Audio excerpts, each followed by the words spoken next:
When people picture the lives of future monarchs, they imagine corridors echoing with ceremony, polished floors that reflect chandeliers, and endless rooms arranged like a living museum. Yet, when the Prince and Princess of Wales made one of the most unexpected choices of their public lives, they walked away from exactly that kind of world. They left the stone gravity of Kensington Palace, a place saturated with cameras, protocol, and constant movement, and stepped into something entirely different, something almost unbelievable for a family whose future stands so close to the throne. Their new home was not a palace, not a grand mansion, not even a house designed to impress.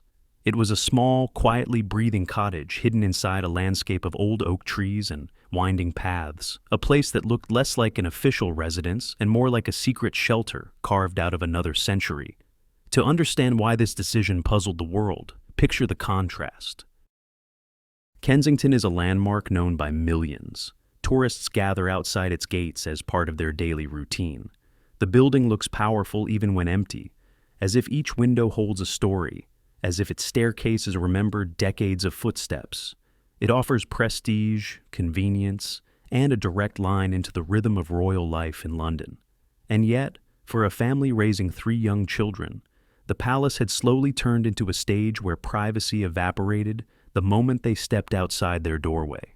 No matter how tightly security worked, the surrounding noise, the buses, the crowds, the flashes of cameras, the unending presence of strangers became a kind of invisible pressure that accumulated year after year. The move to Windsor changed everything. The moment they stepped onto the grounds of what would become their new home, they entered a different atmosphere entirely. Softer light through the trees, air untouched by city traffic, and silence that felt like a physical space rather than an absence. The cottage they chose stood tucked inside Windsor Home Park as if it belonged to the landscape long before the family arrived.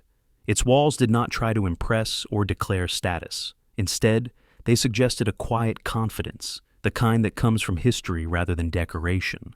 The building looked small only from the outside. Up close, it had an unusual charm, a sense of intimacy that palaces never managed to replicate. What made this place so compelling was not its size or design, but the life it allowed them to build.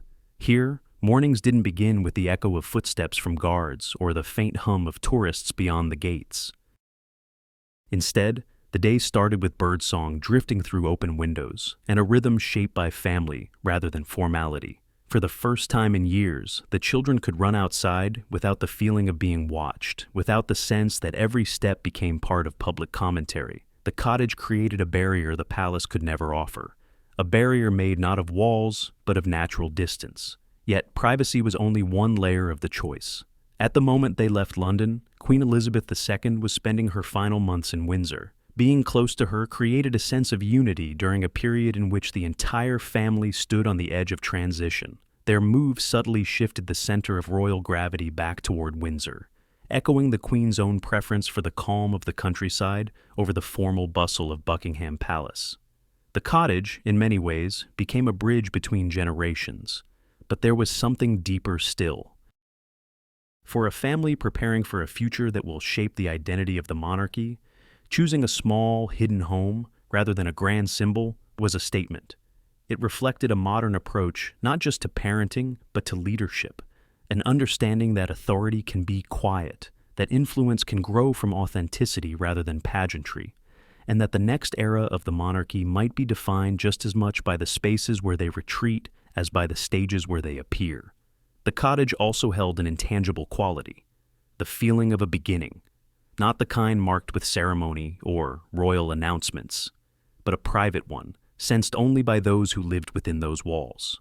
The moment the family arrived, it felt as though the house accepted them, as though it had been waiting for a new chapter to unfold. There is a certain magic in buildings with history. They can hold memories without being haunted by them, hold stories without demanding to repeat them. Adelaide Cottage, tucked quietly inside Windsor's greenery, carried exactly that kind of energy. And so, the question that puzzled the public, why would future monarchs trade a palace for a cottage, reveals its answer only when you stand within that landscape. The choice was not about downsizing, nor about escaping responsibility.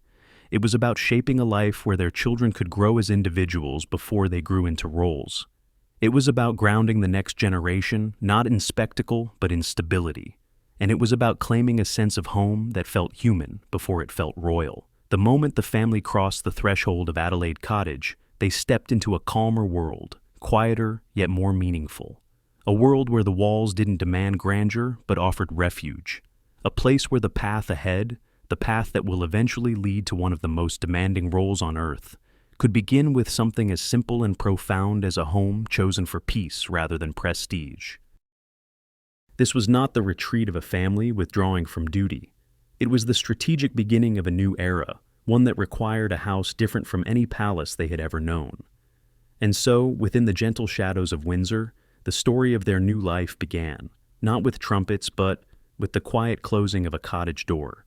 Long before it became the quiet backdrop to a modern royal family, the cottage at the edge of Windsor's parkland began its life as an experiment in something unusual for a monarchy that loved grand facades, deliberate simplicity. In the early 1830s, when the court still moved in heavy carriages and the word privacy barely existed in the royal vocabulary, a new residence was planned just beyond the formal orbit of Windsor Castle. It would not rise as a towering palace or a showpiece for foreign visitors. Instead, it was conceived as a small sanctuary for one woman who had grown tired of endless ceremony, Queen Adelaide, consort of King William IV. The task of giving this idea a physical form fell to Sir Geoffrey Wyatville, the architect already reshaping Windsor Castle into the formidable silhouette recognized today. He knew the language of turrets and battlements, of state apartments and grand staircases. But this commission asked for something almost opposite, a place where a queen could step out of history's spotlight and simply breathe. Rather than designing another imposing facade meant to impress distant viewers, he drew a building meant to comfort its occupant. The result was a cottage that did not pretend to be humble, yet refused to shout. It sat low to the ground, with carefully proportioned walls and a roofline that seemed to nestle into the surrounding greenery instead of dominating it. Even the materials told a story. Elements from John Nash's Royal Lodge, another residence within Windsor's orbit, were dismantled and given a second life within the new house. Bricks and timbers that had already watched one chapter of royal history quietly shifted roles and slid into new foundations, lintels, and interior details. This reuse was not the recycling of necessity, but a conscious choice, tying the new cottage to a lineage of buildings that had already served the crown. Hidden beneath layers of plaster and paint, fragments of another house now supported Adelaide's refuge, as if the park itself were rearranging its own bones to accommodate her need for peace. When the cottage was completed in 1831, the earliest descriptions that appeared in newspapers painted a surprisingly delicate picture. Reports spoke of an elegant retreat rather than a palace, focusing less on size and more on refinement. Visitors who were allowed to see inside noticed that the building seemed to have been designed around the idea of comfort rather than spectacle. The plan revolved not around vast reception spaces, but around a pair of principal rooms: the Queen's private apartment, a place for rest and reading, and a page's room, where the small staff that attended her could move quietly without turning the house into a miniature court. Splashes of luxury were carefully placed: the marble fireplace with its refined classical lines, the choice of fabrics, the modest but exquisite pieces from the former royal box in the theater, yet nothing felt overblown. This was a house that knew it belonged to royalty, but chose to express that through details rather than scale. From the outside, the cottage looked almost like a story drawn in soft lines rather than carved in stone. Its walls seemed to absorb light rather than glare with it, especially in the mellow weather of an English afternoon. Windows were not tall ceremonial openings, but manageable frames that allowed views of lawns and trees without turning the interior into a stage. The approach was short and quiet. There was no long avenue meant for processions, no wide forecourt for crowds. Arrival here felt intimate. You did not parade up to Adelaide Cottage. You arrived almost as if you were being invited into a secret. Inside, the atmosphere reflected the intentions of its name. This was never meant to be the center of a kingdom. It was meant to be a pause. The Queen could step away from Windsor Castle, still close enough to respond if duty called, yet far enough for the air to change. The house was positioned so that the surrounding park seemed to wrap protectively around it, Trees filtered sound, lawns softened the landscape, and the boundaries between cultivated garden and open ground were gentle rather than rigid. Even the route between castle and cottage was carefully thought out. A private road allowed the queen to travel unseen, turning each journey into a kind of exhale from the formality of court life. What set Adelaide Cottage apart from other royal residences of its era was its refusal to perform. Many houses built for monarchs exist first as symbols and only second as homes. This one reversed that order. The fireplaces were scaled to rooms meant to be lived in, not merely admired. Ceiling heights were generous, but not cavernous. Decorative elements stayed close to the human scale. Carved details you could touch, patterns you could follow with your eyes without losing them somewhere high above your head. Even the way sunlight moved across its rooms felt personal. Narrow beams in the morning, wide pools of warm light in the afternoon, shadows that lengthened slowly over polished surfaces and old wood. As years passed and reigns changed, the cottage remained. Palaces around it gained and lost prominence. Politics shifted, and the world outside Windsor evolved, but the small house built for a queen's quiet moments kept its own rhythm. It had begun as a reward, a kind of architectural gesture of care toward Adelaide, yet it gradually grew into something more, a constant presence on the edge of royal life, watching as generations came and went. Its original purpose, to provide relief from the pressure of crown and ceremony, stayed woven into its walls. Even when different people slept under its roof, the building carried the memory of its first role like a melody that never quite faded. By the time the modern Wales family would eventually arrive, the cottage had already lived a long, layered existence. Its bricks knew the sound of hooves on gravel, the rustle of long skirts, the distant bells from Windsor Castle. Its rooms had absorbed the murmurs of private conversations that never reached the newspapers, the quiet laughter of guests allowed into this smaller, more human corner of royal life. From the outside, it could still be mistaken for a charming, slightly old-fashioned house in the park. But behind that gentle appearance lay the truth. This was a place specifically designed to give a queen a home that felt like a refuge, not a throne. That intention never left. It simply waited, through the reign of Victoria, through wars and social transformations, through shifts in how the public saw the monarchy, until a different generation, facing a new set of pressures, would look at the same house and see not a relic, but exactly what they needed. Though Adelaide Cottage was modest compared to the grand residences surrounding Windsor, it quickly gathered layers of private stories, quiet episodes that unfolded far from the eyes of the public. Queen Adelaide had commissioned it as a retreat, where she could escape the ceremonial gravity of the castle. But even after her time passed, the house continued to attract those who craved spaces untouched by formality. The cottage became less of a residence and more of a sanctuary, a place where royalty could step briefly out of their roles and slip into small routines that belonged only to them. When Queen Victoria began using the cottage during her early reign, she treated it not as an extension of the palace, but as a personal refuge stitched into the landscape. She was drawn to its soft proportions and sheltered atmosphere, finding in its simplicity a sense of calm she rarely experienced inside the ceremonial halls of Windsor Castle. Victoria was known for managing an empire, yet here, just a short walk from the center of royal authority, she permitted herself moments that felt almost domestic. It was the garden that claimed her first. Historical descriptions speak of her early visits, wandering through the grounds before the household fully woke. She preferred to take her breakfast outdoors whenever the weather allowed, setting a small table beneath the shade of the trees, surrounded only by the whisper of leaves and the rustle of passing birds. Those morning rituals became so cherished that a discreet private pathway was built just for her, an unobtrusive route linking the castle to the cottage, shielded from view by thoughtful landscaping. It allowed her to move between the two worlds without interruption, a simple walk that marked the transition from monarch to individual. Inside the cottage, Victoria used the rooms sparingly.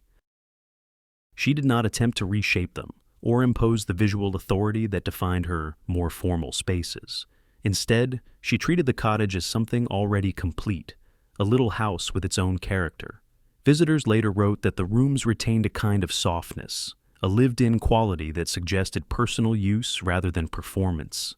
Cushions were left where she had settled them, curtains drawn just enough to filter the morning light. and occasional small items arranged in a way that hinted at routine rather than display. Even though the space remained modest, its atmosphere carried a uniqueness, like a pocket of quiet preserved in the middle of royal life. Yet the cottage's most enduring relic from Victoria's presence did not sit inside its rooms. It rested in the garden, marked by a small stone memorial, whose meaning would outlast the Queen's own visits. Dash, her beloved King Charles spaniel, was laid to rest on the grounds after years of companionship that Victoria cherished deeply. The memorial stone, carved with affectionate words, transformed a simple corner of the garden into something more intimate. Unlike large royal monuments built to commemorate eras or victories, this one honored a small creature whose presence had provided comfort to a young queen. That grave became the cottage's first true symbol of memory, proof that this house was not merely a residence but a container for personal stories that rarely found their way into official records. The garden kept its quiet watch over Dash's resting place, as seasons cycled and monarchs changed, and the stone remained there, steadfast even as the world beyond Windsor evolved. It marked the beginning of a theme that would follow the cottage through nearly 2 centuries, the sense that the house itself remembered. As decades passed, whispers of these moments lingered. Gardeners who tended the grounds spoke of the tranquility that settled around the memorial, as if the place had its own stillness, different from the rest of the park. Archivists noted that even as Windsor's landscape transformed, the cottage retained the atmosphere of a home shaped by private routines. The hidden footpath, the quiet breakfasts, the gentle presence of a pet whose story outlived its life. These woven details gave the cottage a depth that could not be replicated. Adelaide Cottage became a vessel of accumulated memory, carrying the impressions of its royal visitors in a way that felt almost tangible. Those who walked its grounds long after Victoria's time described sensing traces of the past, not as ghosts or legends, but as subtle echoes. A pause beneath a particular tree where someone once sat, a pattern of sunlight across a window that seemed too familiar to be accidental, an unspoken knowledge that the house had sheltered generations through moments that mattered only to them. By the time the modern family eventually stepped inside its walls, the cottage was no longer just a structure of brick and timber. It had already lived through decades of private history. It knew the rhythm of footsteps on its pathways, the stillness of early mornings under its trees, and the significance of small rituals carried out by those who had needed a place where the crown's weight could rest for a moment. With every passing year, the house carried those memories not as burdens, but as quiet stories preserved within its foundations, stories waiting for new chapters to be added. By the mid-20th century, Adelaide Cottage had already gathered a quiet archive of royal memories, but it was not until the 1940s and 1950s that the house's reputation shifted from peaceful retreat to something more enigmatic. In those years, the cottage stopped being merely a gentle refuge on the edge of Windsor's parkland and became, almost unintentionally, the backdrop to one of the most whispered stories in modern royal history. It happened quietly at first, an assignment, a residence, a transfer of duties, and yet, within a few years, the cottage had absorbed enough emotion, secrecy, and tension to feel like a house standing half in reality and half in rumor. When Group Captain Peter Townsend moved into Adelaide Cottage as part of his service to the Crown, he found a building far from the polished image associated with royal homes. Instead, he entered rooms where winter crept in through the walls despite the limited heating, hallways where the air felt cool even on mild days, and corners where light faded earlier than expected. He later described the interior as dim, the rooms as oddly arranged, and the general atmosphere as slightly melancholy, as if the house carried the mood of the stories it had already lived through. Only 2 radiators attempted to warm the entire place, forcing fireplaces to do most of the work. Electricity, fed through lines connected to Windsor Castle, often struggled to support anything beyond a lamp or a small heater. It was a house that refused to pretend. Its age was visible, and its flaws were impossible to ignore. Yet Townsend's complaints, written in private reflections, became part of the legend only because of what happened next. The cottage's muted light and creaking timbers soon stood witness to the delicate beginning of a bond between him and Princess Margaret, the younger sister of Queen Elizabeth II. Their connection was not born inside the cottage itself, but it was there, behind those quiet walls, that the emotional intensity of their relationship deepened. The house, hidden within Windsor's greenery, offered the unusual combination of closeness to the royal world and distance from public scrutiny. It was a perfect stage for a story that could not be spoken aloud. Margaret was still young, full of energy and sharp wit, carrying the unmistakable brightness that made people turn toward her wherever she went. Townsend, older, composed, and marked by wartime experience, had a presence that contrasted sharply with the formal world of the royal court.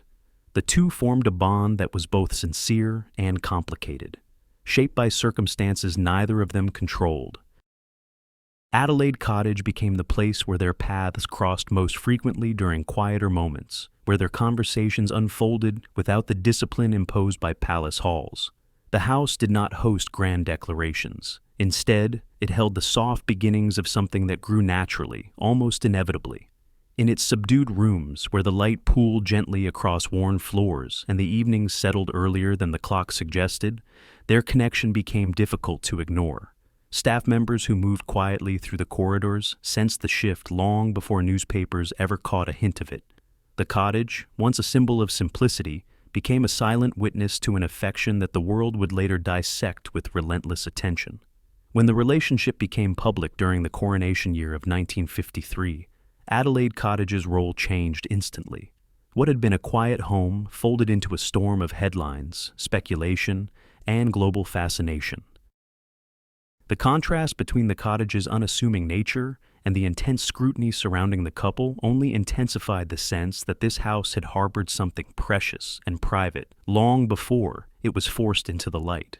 Reporters described the romance as forbidden. Society commented on age differences and circumstances, and political boundaries complicated the choices before them. Meanwhile, the little house in Windsor, never designed to hold attention, became the accidental symbol of a love story constrained by duty. Townsend eventually left the cottage, and the rooms grew quiet once more. Yet traces of that period lingered in the atmosphere long afterward. People visiting the grounds decades later often felt that certain windows, certain shaded corners seemed to remember. It was not superstition, but the natural imprint of moments that carried intense emotion. Houses, especially old ones, tend to hold on to such echoes. For Adelaide Cottage, this chapter marked the transition from a simple historical residence to a place permanently tied to one of the monarchy's most poignant and complex stories. It had become a character in its own right, not because it shaped the events, but because it absorbed them. Every creak of the floorboards, every soft draft through the rooms, felt like a reminder of a time when affection and responsibility collided within its walls. By the time new generations would eventually enter the cottage, the story of Townsend and Margaret had already turned into legend, and like all legends, it added an emotional depth that could not be erased. Adelaide Cottage, once created as a gentle escape for a queen, had become something more mysterious, a house that witnessed love it could not protect, and silence it could not break. Across its long life, Adelaide Cottage underwent a series of transformations, some subtle, some sweeping, all of them slowly reshaping the character of the house without ever fully erasing the spirit it was born with. Unlike the great palaces of Britain, where restorations often arrive with ceremony and public announcements, the changes here happened quietly. They unfolded in the background, with craftsmen moving through the rooms like careful surgeons, repairing what had aged and altering what could no longer survive the shifting world around it. Each update left a trace, and each trace became part of the cottage's layered identity. One of the earliest major alterations concerned a feature that had once made the cottage almost whimsical, the small artificial waterfall that flowed down a rock formation behind the house. In its early days, this gentle cascade served as both ornament and atmosphere, filling summer air with the sound of running water that blended naturally with the rustle of Windsor's trees. It added a touch of romance to the property, something between a garden accent and an outdoor lullaby. Yet by the mid-20th century, that same waterfall had become a structural enemy. Its constant moisture seeped into the foundations, darkening timber and encouraging dampness inside the walls. Instead of a charming feature, it became a threat. In 1963, after long debate, it was dismantled, an operation that took far more care than any visitor might guess. Removing the waterfall meant removing a piece of the cottage's early personality. The landscape settled into silence, and the garden seemed to breathe differently afterward. The house gained safety, but it lost a sound that had once defined its rhythm. The decades that followed brought smaller repairs, roof work, window adjustments, updates to wiring that had long been insufficient, but it wasn't until the late 20th century that the cottage received attention on a larger scale. During the 1990s, the focus shifted to preserving what could still be saved from the building's 19th century origins. Craftsmen worked with a level of sensitivity that echoed the intentions of its original architect. They stripped back sections of paint to reveal decorative woodwork that had been concealed under countless layers. They restored the delicate finishing along the ceilings and walls, and they strengthened elements that had weakened with age, ensuring that the cottage would remain structurally sound without smothering its historical features under modern solutions. Yet the 1990s restoration also sparked a curious pattern. Certain details seemed intentionally left, understated, almost hidden, as though the designers wished to protect the house from being overmodernized. In some rooms, original beams were polished but left slightly irregular, allowing the marks of time to remain visible. In others, tiny architectural flourishes, carved corners, decorative motifs, old joinery, were preserved quietly, without being highlighted or surrounded by newer, more attention-grabbing ornament. The result was a home that carried its history modestly rather than announcing it.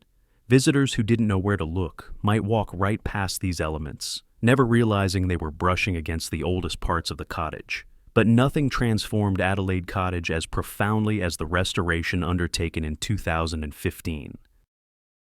This was not a mere upgrade, but a reawakening, an effort to prepare the house for a new role in a new era, while preserving the essence that had sheltered so many private royal moments across nearly 2 centuries.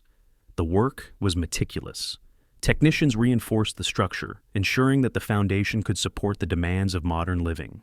The heating system was replaced entirely, finally remedying the bone-deep chill that had plagued residents since the days of Peter Townsend. Electrical systems were modernized so discreetly that one would never guess the wiring behind the walls was new. Every part of the house that needed strength received it. Every part that held charm kept it. The most remarkable achievement of this restoration was its ability to marry old and new without conflict. The Greco-Egyptian marble fireplace remained untouched, its cool stone still catching light the same way it did in the 1830s. The jeweled ceiling in the main bedroom, with its gilded dolphins and rope motifs salvaged from a 19th century royal yacht, was preserved with near-reverent care, polished just enough to glow again, but not enough to look replaced. Original window frames were repaired rather than swapped out. The bones of the cottage, with their quiet irregularities, were kept intact. Perhaps the most intriguing outcome of the 2015 work was the sense that certain features were intentionally kept half-hidden. Beautiful sections of woodwork that blend into the walls unless sunlight hits them at just the right angle. Architectural curves that only reveal their shape in the glow of late afternoon. Niches whose original purpose is unclear, but clearly important enough to preserve. These small mysteries give the cottage a feeling that it still holds secrets, as though the architects who touched it across centuries understood that part of its charm lies in what remains unseen. After the restoration was complete, the cottage emerged not as a renovated building, but as a renewed one, its age still visible, its history still present, but its strength restored. It became a place where past and present existed together without tension. Those who stepped inside could sense the house settling into its next chapter, ready to shelter another family while still carrying traces of those who had walked its floors long before. The work done in 2015 didn't erase the soul of the cottage. It clarified it, giving the old walls another opportunity to protect new stories without losing the echoes of the old. At first glance, Adelaide Cottage seems disarmingly simple, almost modest in a way that feels unusual for a royal residence. It stands with the quiet confidence of a house that does not need grandeur to be taken seriously. The pale pink facade gives the building a softness that feels almost like a watercolor painted into the landscape. The hue is gentle rather than decorative, blending subtly with the greens of the surrounding park instead of contrasting sharply against them. Visitors often describe the cottage as charming, but charm alone doesn't explain why the house feels so distinctive. Its uniqueness lies in the way its simplicity masks a surprising architectural depth. Part of this complexity comes from how the exterior was designed to balance familiarity with refinement. The white trim that outlines each window and door seems uncomplicated, yet the proportions follow the disciplined approach of early 19th century British craftsmanship. Nothing is oversized, nothing exaggerated. Instead, every line and angle aligns with a quiet mathematical precision. The windows, modest in scale, are placed with painstaking intentionality, guiding sunlight into the house at different hours of the day. The result is a facade that feels approachable while still carrying the structured elegance expected from a property associated with royalty. But the deeper layers of the cottage's architectural personality reveal themselves only once you step indoors. The interior holds an unexpected mix of styles, elements drawn from classical influences, maritime traditions, and the decorative tastes of the Regency period. The Greco-Egyptian fireplace stands as the most striking symbol of this blend. Carved from cool marble and framed with clean geometric lines, it introduces a sense of ancient inspiration into a cottage that otherwise leans toward understated design. Its presence is almost theatrical, not in a loud or imposing way, but in the way it anchors the room, inviting the eye to linger on the delicate symmetry of its form. It is a reminder that even small spaces can hold monumental artistry. The ceiling of the primary bedroom adds another unexpected note. It is vaulted, almost cathedral-like, but gentle rather than overwhelming. Within this soft curve sits an intricate design of gilded dolphins and rope motifs, ornaments salvaged from a 19th century royal yacht. The imagery evokes the sea, travel, and the timeless connection between the monarchy and maritime history. The dolphins, with their smooth, flowing shapes, bring a touch of whimsy and movement to the room. The ropes, rendered in shimmering gold, appear as if they were suspended mid-tension, frozen in time. This ceiling might seem like a decorative flourish, but it is more than that. It is an echo of craftsmanship from another world, pulled into the cottage to enrich its story. Taken together, these elements form a portrait of a house that should not logically feel cohesive, and yet it does. That coherence comes from the architectural philosophy of the 1830s. A period when British design blended modesty with carefully placed richness. Instead of overwhelming visitors with opulence, architects of this era often preferred to hide their finest work inside the private rooms, where only the homeowner would truly appreciate it. Public spaces were restrained, personal spaces flourished. Adelaide Cottage embodies this principle perfectly. Even the pink exterior fits into this pattern. It is crafted to look gentle from a distance, but the closer one approaches, the more the texture of the brick and the hand-applied finish become apparent. The house reveals itself in layers, inviting those who look more carefully to see the artistry beneath the quiet exterior. The cottage is not trying to impress, it is inviting interpretation. That is what makes it feel different from other royal dwellings. The central theme of the architecture is intention. Nothing in the cottage appears accidental or purely ornamental. The dolphin ceiling speaks of a symbolic connection to royal heritage. The fireplace hints at fascination with ancient culture. The restrained facade reflects a desire for privacy rather than spectacle. Even the proportions of the rooms, cozy yet balanced, express a deliberate attempt to create spaces where life feels grounded, not ceremonial. Over time, this blend of visible simplicity and hidden richness has given Adelaide Cottage a peculiar magnetism. Those who see it only from the outside might mistake it for a sweet, unassuming house in a peaceful corner of Windsor. But anyone who steps inside or studies its details closely realizes that its design holds a sophisticated language of symbols, histories, and artistic choices. It is a cottage that does not advertise its elegance. It whispers it. And this quiet complexity is precisely what allows the house to remain both accessible and mysterious. A place that welcomes new stories while guarding the ones already woven into its walls.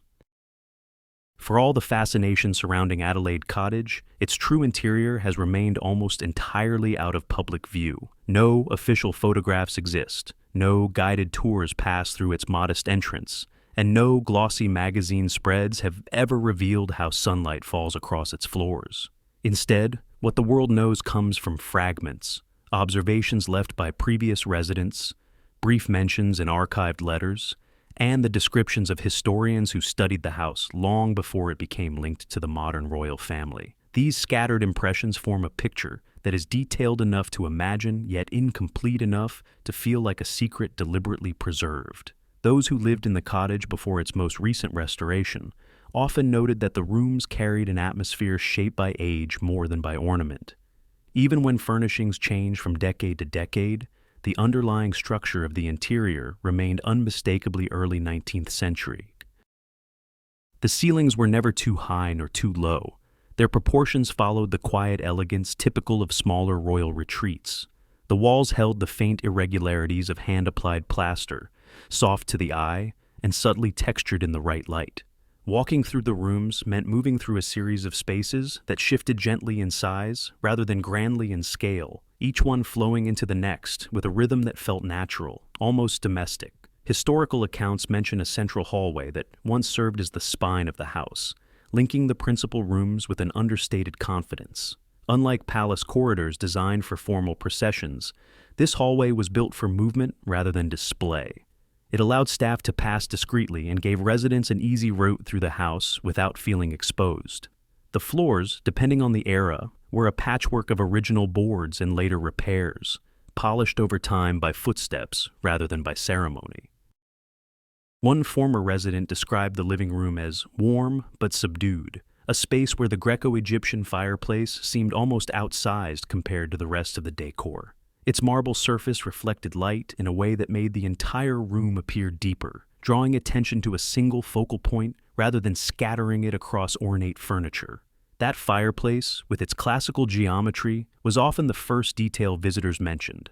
It anchored the room in a way that felt both historical and strangely contemporary, a reminder that true craftsmanship never becomes outdated. The main bedroom, with its vaulted ceiling and gilded maritime ornaments, left a more striking impression. Some early accounts describe the surprise of stepping into a room with such bold decoration inside a house otherwise defined by soft lines and modest proportions. The dolphins and rope motifs, glowing softly beneath layers of careful restoration, created an atmosphere unlike anything found in typical royal residences. They turned the room into a kind of narrative space, a quiet echo of a yacht long gone, but preserved in symbolic form above the bed. Historians have long speculated that this unusual ceiling was intentionally placed to remind its earliest occupants of the monarchy's naval heritage, though whether this symbolism was ever explicitly acknowledged is unclear. What is clear is that the cottage's interior was never intended to be a showpiece. The rooms were designed for comfort, not ceremony. That may explain why those who inhabited the house rarely allowed it to become visually public. Even during moments when other royal residences were photographed, documented, or opened for limited tours, Adelaide Cottage remained resolutely private. The lack of interior images is not an oversight, but a choice, one that has persisted through generations of royal custodianship. This secrecy is telling. It suggests that the cottage is not treated as a historical monument or a heritage attraction, but as a living space whose intimacy must be protected. While grand palaces symbolize the monarchy's public face, Adelaide Cottage represents something much quieter, the personal sphere, the place where titles loosen and routines become human. To reveal the interior would be to expose a layer of royal life that has intentionally remained shielded. Even historians who have studied the cottage remark on how difficult it is to gather detailed information about its arrangement. Floor plans exist only in fragments. Descriptions vary depending on the era and the resident, and much of what is known comes from memory rather than documentation. This scarcity of information has contributed to the aura surrounding the house. The more the cottage keeps hidden, the more its reputation grows as a place shaped by private significance rather than public expectation. Modern observers often wonder why such a simple residence warrants this much protection. The answer may lie in the nature of royal homes themselves. Large palaces belong to the country. Smaller residences belong to the family. Adelaide Cottage sits firmly in the second category. It is not a building built to impress, but a home built to shelter. Those who live inside its walls value it precisely because it is one of the few places where the pressures of visibility do not intrude. The absence of photographs becomes, in this context, a kind of boundary, an invisible door that the public is not meant to cross. And so, the cottage remains one of the least seen royal interiors in modern Britain. preserved not through museum glass or public tours, but through silence. The rooms may have changed subtly over time, their furnishings refreshed, their colors updated, yet the house retains the feeling of a place meant to be lived in quietly rather than remembered through images. Its secrecy deepens its identity. The fewer details that are known, the more the cottage stands apart from the rest of the royal world, a private refuge whose walls hold stories but choose not to reveal them. The grounds surrounding Adelaide Cottage were once as deliberately crafted as the house itself. Early drawings from the 19th century portray a landscape arranged with the careful geometry typical of royal garden design, a quiet elegance made of symmetry, balance, and natural rhythm.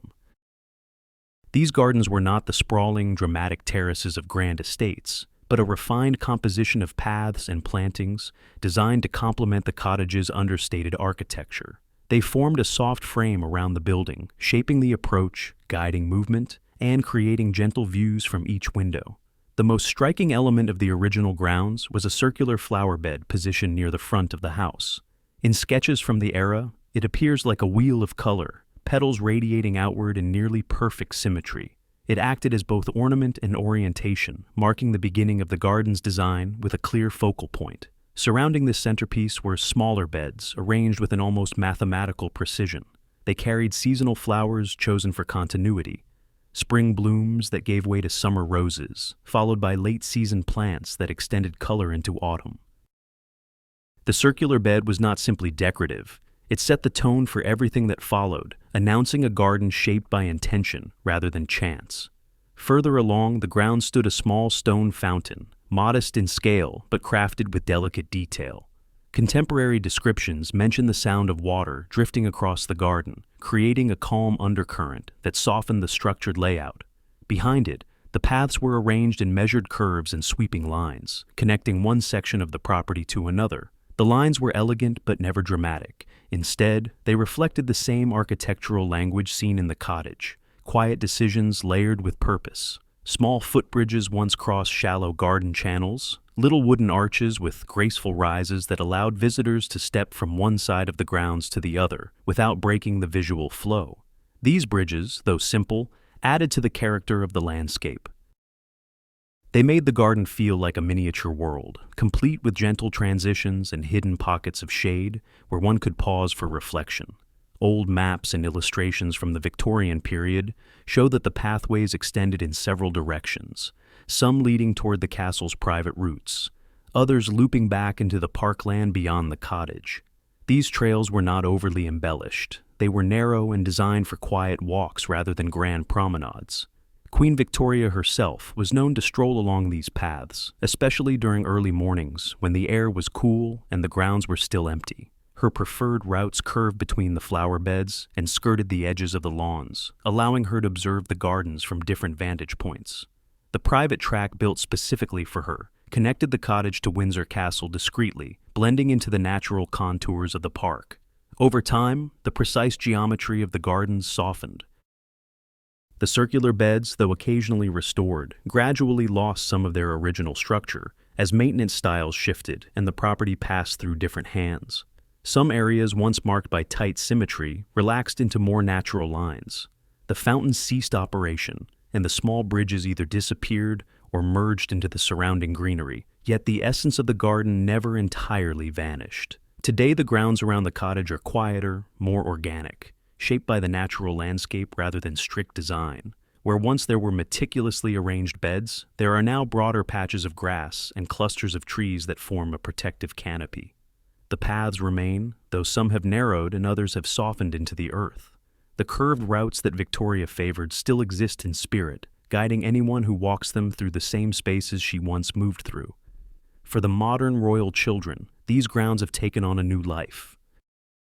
They run along the same trails, though now they twist through grass rather than carefully edged borders. The absence of rigid Victorian geometry gives them more freedom, fields to race across, trees to explore, open spaces where a child's imagination can stretch without boundaries. The lawns that once hosted measured strolls now echo with the sound of playing, laughter, and steps moving far too quickly for the calm Victorian ideals that shaped the original garden.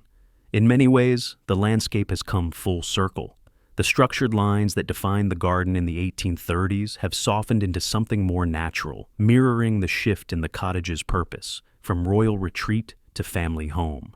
Yet the spirit of those earlier designs still lingers, not in exact shapes, but in the feeling the grounds evoke. The same trees that shaded Victoria now cast their shadows across a new generation. The same paths that once guided a queen's quiet walks now carry the footsteps of children who move with far more energy. Even without its original symmetry, the garden remains one of Adelaide Cottage's most enduring features. It connects history to the present, not through preserved monuments, but through continuity of experience. The landscape may have changed, but it still invites the same sense of peace, the same quiet pause, the same gentle transition from the world outside to the private refuge within. Adelaide Cottage may be modest in size, but the land surrounding it transforms the house into something far larger than its square footage suggests. Its power lies not in the walls themselves, but in the space they command, an invisible shield formed by geography, history, and the natural protection of Windsor Home Park. For a family seeking a life that feels grounded and private, the cottage became not just a residence, but a defensive circle drawn gently around their everyday routines. Windsor Home Park is one of the most protected pockets of land in the United Kingdom, a place where public access ends abruptly, and the landscape shifts into territory governed by centuries of royal tradition. The park stretches over hundreds of acres, a controlled expanse where only authorized individuals can step foot.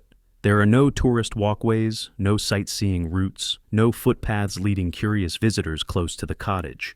Even though the building itself sits on a relatively small parcel, it is enveloped by a natural moat of open lawns, ancient trees, and controlled entry points. The result is a home that feels secluded without being isolated, protected without needing visible fortifications. The cottage's position within the park is particularly strategic. It sits far enough from Windsor Castle to feel like a separate world, but close enough to benefit from the security web that surrounds the entire estate. Protective measures here blend into the environment, sightlines blocked by foliage rather than fences, patrol routes masked by the landscape's natural undulations, and discreet monitoring embedded within the broader royal security network. From the outside, nothing suggests the area is under constant observation. Yet any unauthorized presence would be noticed long before approaching the cottage itself. This environment creates a rare gift, the ability for children to live a life that feels ordinary, even though they carry extraordinary futures. In London, every step outside Kensington Palace placed them in view of tourists or long-lens cameras. Privacy required choreography. Playtime happened behind walls. A simple walk demanded planning. But at Adelaide Cottage, the world expands. The lawns stretch far beyond the eye. The trees form a canopy that feels like a natural roof over a childhood untouched by public attention. Here, the children can run, explore, and race across the grass without encountering a single unfamiliar face. The park acts as a buffer, absorbing noise and filtering movement. Those who enter must pass through controlled points, and once inside, the quiet is almost absolute. The environment does not feel guarded, it feels peaceful. That subtlety is what makes the cottage's location so effective. Instead of creating a fortress through concrete and metal, the landscape itself becomes the barrier. Every tree-lined path, every curve in the ground, every secluded glade contributes to a sense of security that does not announce itself, but simply exists. For the family, this privacy allows daily routines to unfold naturally. School mornings begin without crowds. Evenings can be spent outdoors without interruption. The children can walk with their dog, chase each other across the fields, and explore corners of the park that feel untouched by modern life. The lack of public presence means that no cameras wait at the gates, no photographers track their steps. The house might be small, but the world surrounding it gives them space measured not in rooms but in acres. This unusual dynamic, modest home, expansive privacy, reflects a shift in how modern royalty approaches security and family life. Instead of relying solely on built structures, Adelaide Cottage uses the power of place. It sits within a carefully protected environment that existed long before it became a family home, and that heritage shapes its current role. The house does not need high walls or warning signs. Its position within Windsor Home Park achieves everything a fortress would, while remaining invisible to the outside world. The location also protects the family from the intangible pressures of public expectation. In London, even quiet streets become stages. Here, the rhythms are slower. The park softens the intensity of royal life, turning it into something more breathable. Behind the cottage, the long stretches of green give the impression of open freedom, yet every inch is controlled, safe, and shielded. For a future king's children, this balance is invaluable. Adelaide Cottage, despite its size, holds a zone of privacy far greater than any mansion could offer. It stands in the center of a quiet circle, surrounded by nature that hides the boundaries but enforces them with unwavering consistency. The house acts less like a physical structure and more like a sanctuary, a place where childhood can unfold without audience, where the modern royal family can exist without spectacle, and where the world outside feels distant, even when its demands are close. Adelaide Cottage may offer peace, privacy, and a childhood untouched by cameras, but beneath its charm lies a truth that has quietly shaped every conversation about the family's future. The house was never meant to be permanent. It works beautifully for this chapter of their lives, but its limitations whisper at the edges of daily routines, reminding anyone who studies royal history that this cottage, for all its warmth, is a temporary harbor, an interlude rather than a destination. The most visible constraint is its size. Adelaide Cottage was built as a retreat, not a full-time royal residence, and its scale reflects that. With only 4 bedrooms, the house fits a family of 5 comfortably now, but only just. As the children grow older, the compact proportions of the cottage begin to feel tighter. There is no spare wing, no additional suite tucked behind a hallway, no guest rooms discreetly waiting for extended family or visiting dignitaries. Every room has a purpose, and nearly every purpose has already been claimed. This tight layout forces a simplicity that is refreshing for the present, but impractical for the future. Royal life, even in its modern form, carries responsibilities that require space. Offices, meeting rooms, places for staff to work without intruding on family life. Adelaide Cottage does not offer that. The house has no internal quarters for live-in personnel. Its design assumes a lifestyle with minimal staff. Although this suits the Wales family's preference for a grounded, hands-on approach to parenting, it also creates a long-term challenge. A future monarch will need advisors, aides, and security teams who can operate close by without disrupting the private family rhythm. The cottage, with its tight corridors and modest footprint, simply cannot accommodate such a demand. Another limitation emerges in the way the house handles gatherings. Unlike larger royal residences, Adelaide Cottage does not have rooms designed for formal hosting. There is no grand dining room built for delegations, no reception hall that can comfortably welcome state visitors, no spacious drawing room where official meetings might unfold without feeling cramped. Even at small gatherings, the house's proportions reveal their boundaries. It excels at family dinners, cozy evenings, and moments of quiet conversation. But those strengths become weaknesses when the scale of responsibility expands. The layout of the cottage reinforces this reality. The principal rooms flow gently from one to another, creating a sense of intimacy that feels perfect for a young family, but restrictive for any kind of professional activity. Teleconferences, briefings, staff consultations, these can be handled in the short term, but as the years progress, the demands of Prince William's role will grow. The house, designed with domestic quiet in mind, cannot evolve as quickly as his responsibilities will. Even the grounds, extensive as they are, mirror the same limitation. They provide extraordinary space for play and exploration, yet they are not structured for large events. There is no dedicated approach for formal arrivals, no courtyard suited for official receptions, and no exterior layout designed to manage the flow of visitors. The house sits in a perfect cradle for raising children, but not for hosting a nation. Despite these constraints, the cottage excels at what it was chosen for, offering stability during formative years. Its simplicity shields the family from the intensity of urban life. Its privacy nurtures independence. Its proximity to Lambrook School supports a healthy routine.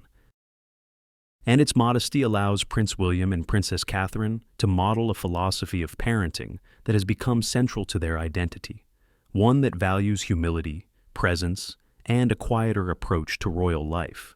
But the same features that make Adelaide Cottage ideal for now also make it unsuitable for later. A future king cannot operate indefinitely from a home lacking the infrastructure required for the roles awaiting him. As Prince George grows into adolescence and as Prince William's duties deepen, the cottage begins to feel more like a transitional space, a gentle landing point between the formality of Kensington Palace and the eventual move to a residence capable of carrying the weight of a modern monarchy. This understanding does not diminish the cottage's significance. Instead, it frames it. Adelaide Cottage is the chapter where childhood memories form, where family rhythms settle into place, and where the next generation is grounded before stepping into larger worlds. It is a harbor designed not for permanence, but for shaping resilience, stability, and confidence. The family's bond strengthens here precisely because the house allows them to live small moments deeply. Yet every harbor eventually gives way to open waters. And as their lives move forward, the limitations of Adelaide Cottage guide them toward the next step, a home built not merely for peace and privacy, but for the scale of the future that awaits them. In the quiet landscape of Windsor, beyond the well-known paths and familiar silhouettes, there is a house almost no one has seen, at least not in any detail. Forest Lodge stands deep within the woodland, distant from public routes, and shielded by trees that seem to grow thicker the closer one gets to its grounds. Unlike Adelaide Cottage, which appears occasionally in archival references and historical sketches, Forest Lodge leaves barely a trace in the visible record. Its absence from photographs, its lack of public documentation, and the silence surrounding its interior give it an aura that feels both modern and ancient at once. It is the great unknown of Windsor, a house whispered about more than described, a structure everyone knows exists, but few could identify in a lineup of royal residences. This secrecy is not accidental. Forest Lodge occupies one of the most secluded positions within the Crown Estate, far from tourist points, shielded by natural contours, and surrounded by woodland thick enough to obscure the building from even the most determined observers. Its perimeter is protected not by walls, but by geography, topology, and a network of unmarked routes known only to estate staff. This invisibility is part of what intrigues royal watchers and historians. In a world where nearly every royal property is photographed, mapped, or catalogued, Forest Lodge seems determined to remain a shadow. That mystery has naturally fueled speculation. Some believe the quietness around Forest Lodge reflects its importance, that the house is intentionally kept out of public view because it is being prepared for a future role. Others suggest that its obscurity is strategic, that it is easier to preserve privacy, security, and flexibility when a residence is not widely recognized or visually documented. And then there are those who point to subtle patterns in royal behavior, the way the Wales family has gradually shifted much of their life to Windsor, the need for a larger home as the children grow, and the emerging preference for environments that blend nature with security.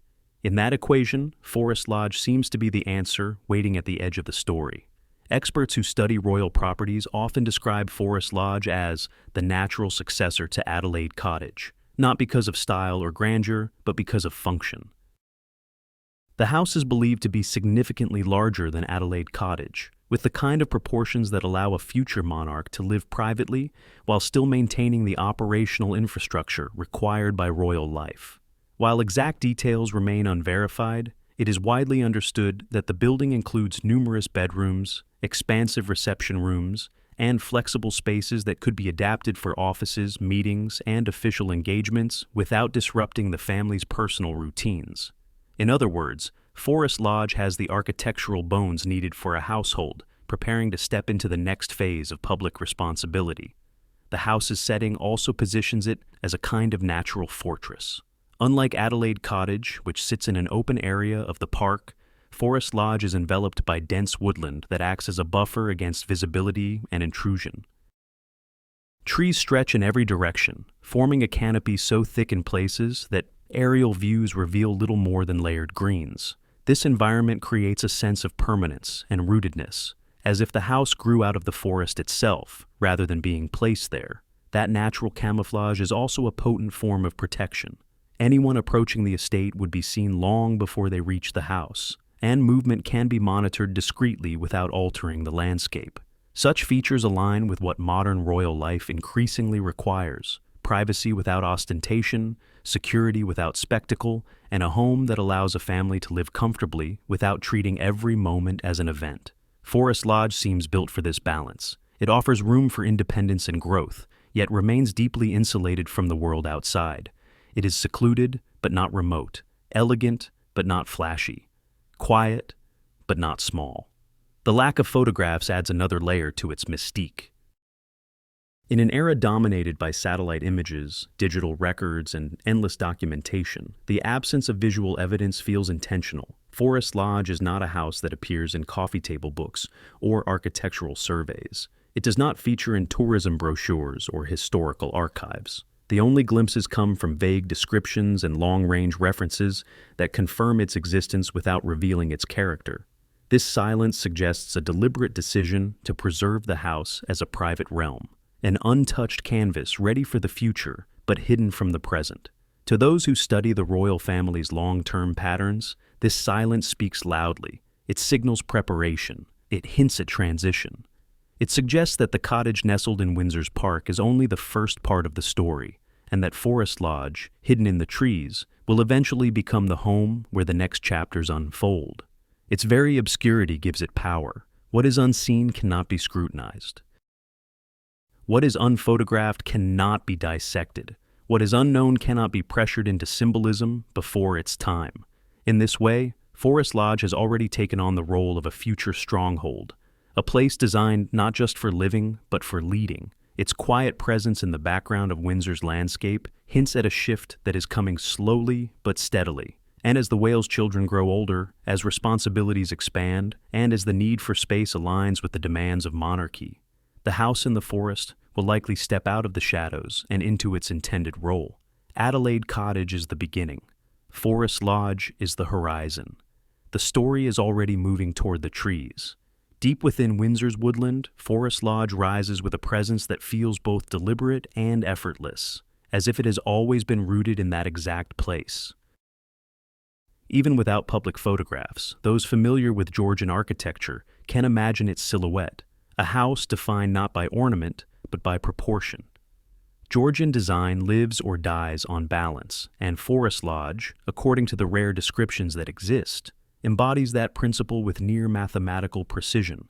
Its facade is likely arranged in clean, symmetrical lines, the kind that create a sense of calm the moment they come into view. Windows align with almost musical consistency, stretching across the walls in evenly spaced rhythms. They are probably tall and multi-paned, the archetypal Georgian sash windows that draw light deep into the house. The effect is not dramatic, but quietly commanding. A building constructed this way does not need embellishment to be impressive. Its strength lies in harmony. The proportions hint at the philosophy behind its creation.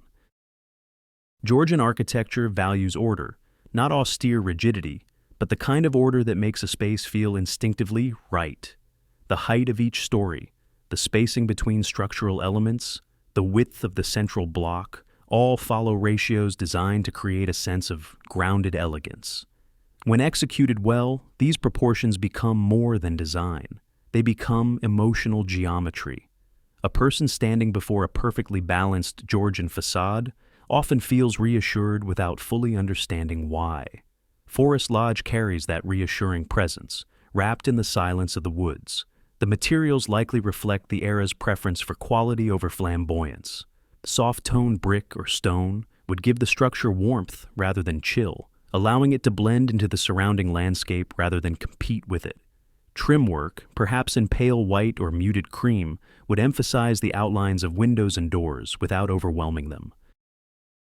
The roof, probably slate, sits low and authoritative, giving the house a sense of gravity. Each detail participates in the overall impression, refined, understated, timeless. Despite its substantial size, Forest Lodge does not project grandeur in the way palaces do. Its presence is quieter, more controlled. This is the unique power of Georgian architecture. It achieves luxury through discipline. The house does not announce wealth. It demonstrates it by refusing excess. Large windows speak of comfort and openness, not ostentation. Symmetry creates dignity without arrogance. A spacious interior is implied by the exterior's confident structure, rather than flaunted with elaborate flourishes. Inside, the proportions would continue this sense of balance. Georgian interiors are defined by generous light, tall ceilings that breathe without towering, and rooms arranged with logical clarity. Large reception rooms would sit at the heart of the house, flowing naturally into quieter spaces meant for family life. Staircases would rise gracefully, not spiraling extravagantly, but moving with purposeful elegance. The architecture supports both formal duties and private routine without either overwhelming the other.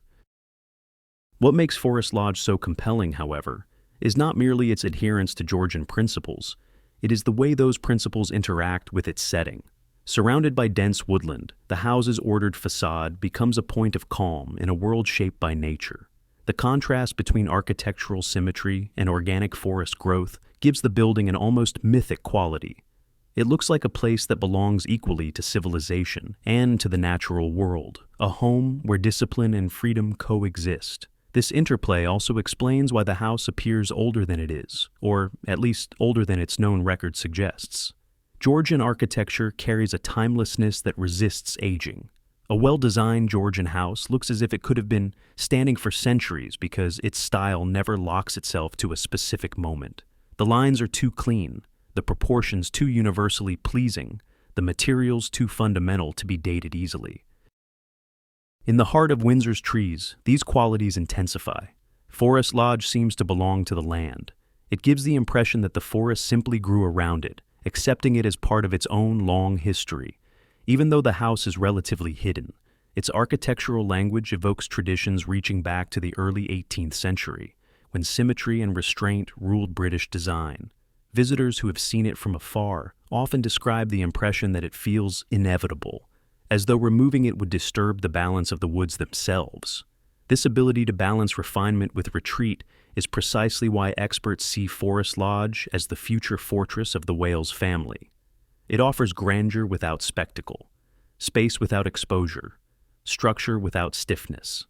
It stands large enough to hold the responsibilities of a modern royal household, yet quiet enough to protect the privacy the family values so deeply. Forest Lodge is not simply a house waiting in the forest. It is the architectural embodiment of continuity, timeless, rooted, strong, and ready for the next chapter of a family whose future will be measured in decades and generations. The land surrounding Forest Lodge feels less like a garden and more like a world unto itself, a private wilderness shaped not by human hands, but by the slow, patient rhythms of nature. Unlike the manicured grounds of Adelaide Cottage, where Victorian geometry once ordered pathways and flower beds, the landscape around Forest Lodge leans into rawness. It is an environment defined by tall trees that move like shifting pillars, by meadows that open unexpectedly between clusters of woodland, and by natural contours that rise and fall in long, quiet waves. This terrain does not simply surround the house, it protects it.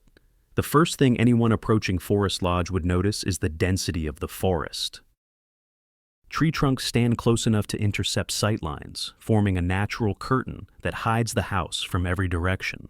Oaks, beeches, and chestnuts stretch overhead, their branches interlacing to create a living roof that shifts with the wind. In spring, leaves filter sunlight into soft fragments.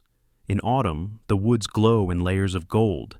In winter, the bare branches become a skeletal lattice that reveals just enough sky to remind you how deep into the woodland you've wandered. Winding paths thread through this landscape, narrow trails that look as though they formed through decades of footsteps rather than formal planning. Some are likely remnants of old estate routes, gently reshaped by time. Others may be newer, carved naturally by the movements of wildlife or the playful explorations of the Wales children. These trails bend and turn with the land instead of cutting across it in straight lines. They disappear into groves, reappear along clearings, and sometimes fork unexpectedly, offering multiple ways to wander without ever feeling lost. Meadows appear like secrets. In several places, the trees open into soft, grassy pockets where sunlight collects throughout the day. These glades feel untouched, as if no formal gardening has ever sculpted them. Children can run across them freely, racing from one edge to the other, unbothered by cars or strangers or abrupt boundaries. Pets can chase scents carried in from the deeper forest. Birds settle in the low shrubs. The air holds the calm hum of insects. These meadows act as natural playgrounds, offering freedom without risk. Small hills rise in gentle slopes across the property. They are not dramatic, but they add a sense of movement to the land, creating vantage points that allow glimpses of the forest canopy from above. From certain angles, you might see sunlight glinting off the distant rooftops of Windsor Castle. From others, only treetops stretch as far as the eye can see. For a family accustomed to life under constant attention, these elevated spots provide rare perspectives, places where the world expands without intruding. Wildlife moves freely across the property.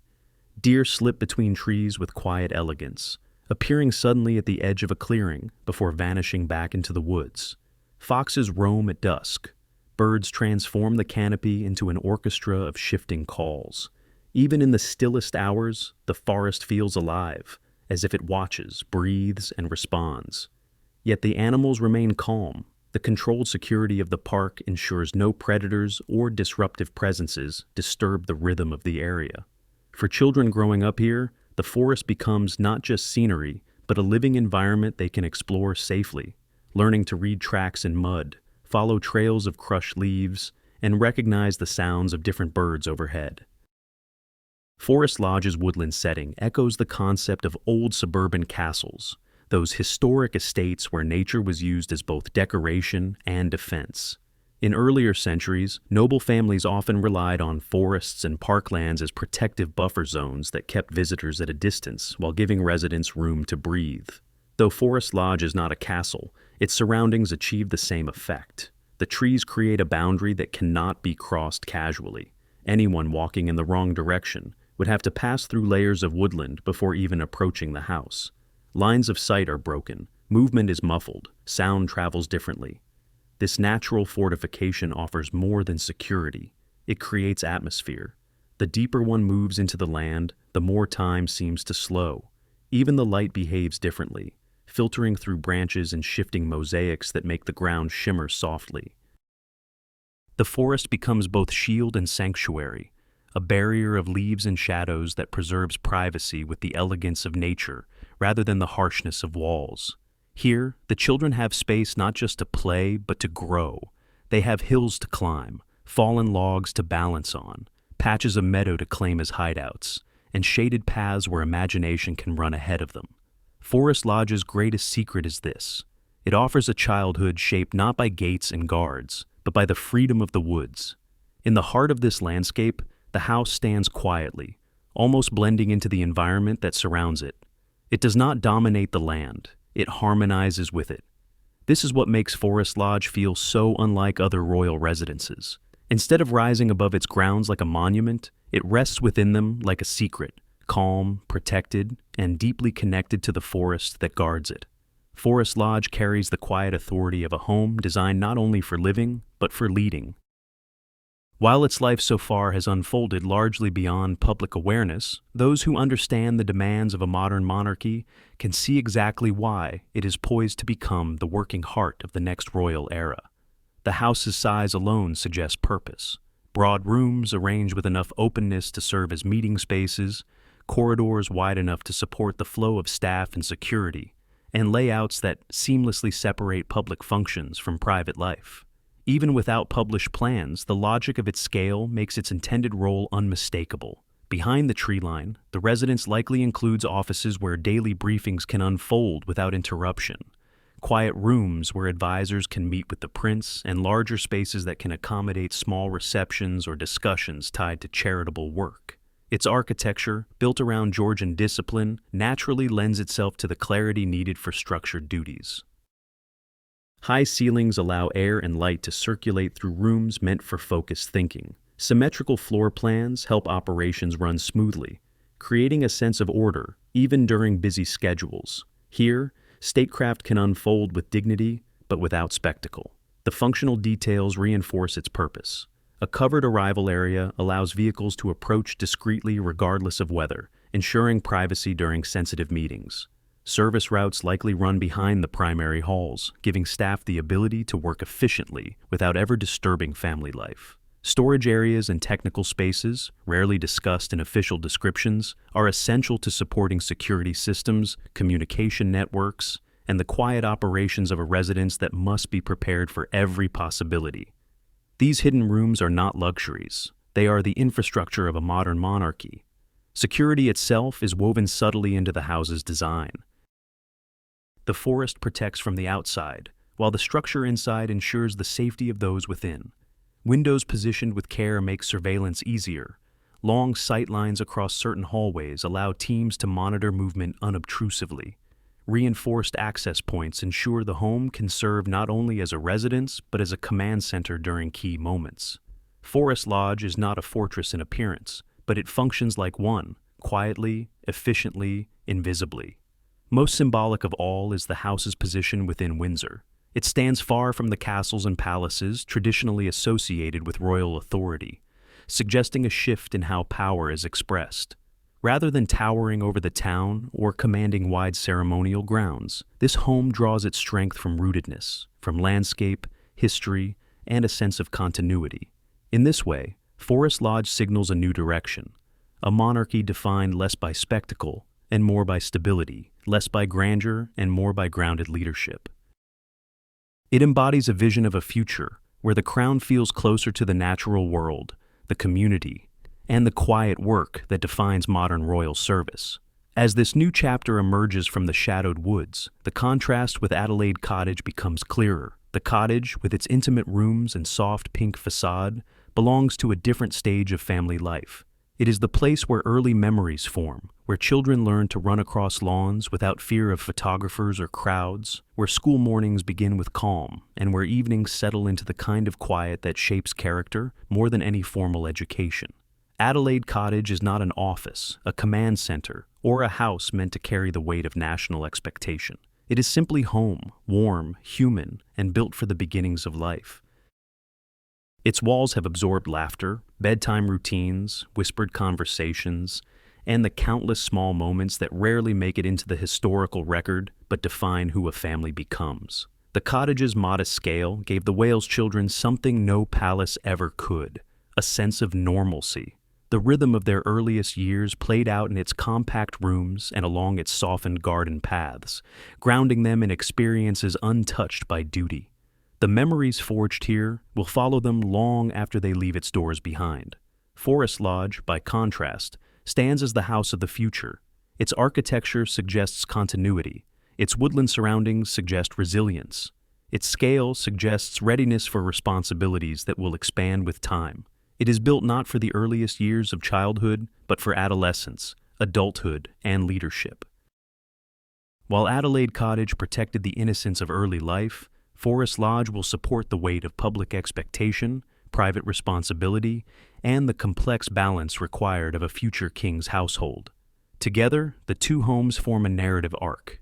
Adelaide Cottage represents origins, soft beginnings, early stability, a pause from the noise of the world.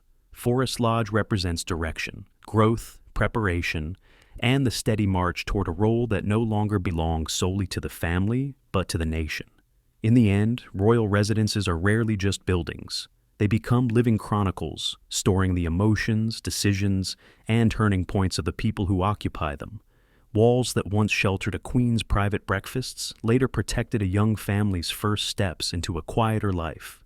Fields once walked by Victoria now echo with the footsteps of her descendants, and the forest, waiting for its next chapter, will soon hold memories that have yet to unfold. Adelaide is memory. Forest Lodge is destiny. Between them stretches the story of a family growing, adapting, and carrying its history forward, one home at a time.